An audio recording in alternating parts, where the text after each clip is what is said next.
നമ്മൾ കഴിഞ്ഞ വീഡിയോയിൽ ഡിപ്രീസിയേഷനെ കുറിച്ച് പറഞ്ഞു. അതായത് ഫിക്സഡ് അസറ്റിൻ്റെ വാല്യൂ കുറയുന്നതിന് ഡിപ്രീസിയേഷൻ എന്ന് പറയും. അതായത് ഫിക്സഡ് അസറ്റ് ടാഞ്ചിബിൾ അസറ്റ് എന്ന് പറഞ്ഞാൽ കാണാനും തൊടാനും സാധിക്കുന്ന അസറ്റാണ് ടാഞ്ചിബിൾ അസറ്റ്. അതിൻ്റെ വാല്യൂ കുറയുന്നതിന് ഡിപ്രീസിയേഷൻ എന്ന് പറയും. എന്നാൽ അമോർട്ടൈസേഷൻ എന്ന് പറഞ്ഞാൽ എന്താണെന്ന് അറിയോ? അമോർട്ടൈസേഷൻ എന്ന് പറഞ്ഞാൽ ഇൻടാഞ്ചിബിൾ അസറ്റ്, ഫിക്സഡ് അസറ്റായ ഇൻടാഞ്ചിബിൾ അസറ്റ്, അതായത് കാണാനും സ്പർശിക്കാനൊന്നും സാധിക്കാത്ത അസറ്റ്, അതായത് ഗുഡ് വില്ല്, പേറ്റൻറ്റ് പോലത്തെ, അതിൻ്റെ വാല്യൂ കുറയുന്നതിനാണ് അമോർട്ടൈസേഷൻ എന്ന് പറയാം.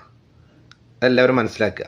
അതേപോലെ ഫ്ലക്ച്വേഷൻ ഉണ്ട്. ഫ്ലക്ച്വേഷൻ എന്ന് പറഞ്ഞാൽ കറൻറ്റ് അസറ്റിൻ്റെ വാല്യൂ കൂടുകയോ കുറയുകയോ ചെയ്യുന്നതിനാണ് ഫ്ലക്ച്വേഷൻ എന്ന് പറയാം. അപ്പോൾ ഡിപ്രീസിയേഷൻ, അമോർട്ടൈസേഷൻ, ഫ്ലക്ച്വേഷൻ ഇതൊക്കെ വളരെ ഇമ്പോർട്ടൻ്റ് ആണ്.